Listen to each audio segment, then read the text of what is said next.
Now education sector in India. Education sector India में कैसा है? ठीक है, देखिए एजुकेशन और हेल्थ ये दोनों चीज़ें एक ऐसी चीज़ें हैं जो आदमी को कहीं से कहीं पहुंचा देती है। एक पढ़ा लिखा और हेल्थी पर्सन कुछ भी कर सकता है। तो इंडिया के अंदर एजुकेशन के क्या मायने हैं? तो सबसे पहले देखेंगे मीनिंग ऑफ एजुकेशन। यहाँ पर मीनिंग क्या है एजुकेशन का मतलब? तो education refers to the process of teaching, training and learning, specially in schools और colleges, to improve knowledge and develop skills.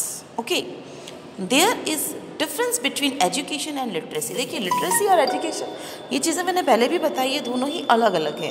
Literacy मैंने सिर्फ आपको लिखना और पढ़ना आना चाहिए, है ना। लिटरेसी का मतलब क्या है? सिर्फ आपको पढ़ना और लिखना आना चाहिए। लेकिन एजुकेशन के पैरामीटर्स क्या हैं? थोड़े से अलग हैं। 3 पैरामीटर्स हैं इसके।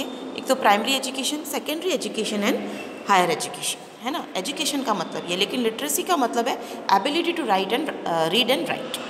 दोनों ही चीज़ें आपकी अलग अलग है। तो there is a difference between education and literacy. Education is much wider concept than literacy. Literacy refers to the ability to read and write, and education includes 3 parameters: primary education, secondary education and higher education. while all educated people are literate, है ना।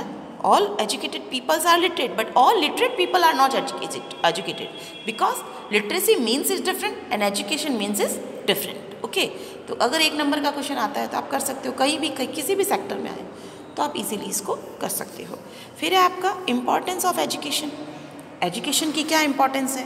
देखिए question सारे बनते हैं आपसे 3 number के question में पूछा जा सकता है एजुकेशन की क्या इंपॉर्टेंस है आपकी लाइफ में, तो आप लिख सकते हैं education produce good citizens. Obviously एक पढ़ा लिखा आदमी की जो मेंटालिटी होगी वो ब्रॉड मेंटालिटी वाला होगा, नैरो माइंडेड नहीं होगा। तो पढ़ा लिखा आदमी एक अच्छा सिटीज़न बनकर निकलता है। कहता है ना कि पढ़ लिख कर एक अच्छे इंसान बनकर सामने आएंगे। पढ़ोगे लिखोगे तो बनोगे नवाब, है ना। तो वैसी बात है कि एक पढ़ा लिखा आदमी एक अच्छा सिटीज़न बनकर, एक अच्छा नागरिक जो अपनी जिम्मेदारियों को समझेगा, अच्छा नागरिक बनकर सामने आएगा। फिर है आपका it develops science and technology. New science and technologies वो डेवलप करेगा, क्योंकि आदमी में एक कीड़ा होता है, मतलब एक जिज्ञासा रहती है हमेशा कि मैं कुछ नया करूं। वो जितना है उससे संतुष्ट नहीं रहता, लेकिन वो कब होता है? जब वो पढ़ा लिखा हो और ट्रेंड हो, तभी वो ऐसा कर सकता है। अदर दिन तो वो नहीं कर सकता ना। तो वो नई साइंस को और टेक्नोलॉजी को डेवलप करने की पावर रखता है। It facilities efficient use of natural and human resources. Okay, it facilities efficient use of natural and human resources. वो नेचुरल रिसोर्सेज, ह्यूमन रिसोर्सेज को बहुत ही अधिक क्षमता के साथ उसको चलाने की हिम्मत रखता है, पावर रखता है।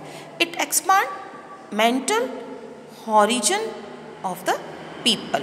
ठीक है, दिमाग जो है वो भी उसको हॉरिजन पीपल मतलब बढ़ाता है उसको। It helps economic development through greater participation of the people in the production process. Okay, production process को ये बढ़ाता है।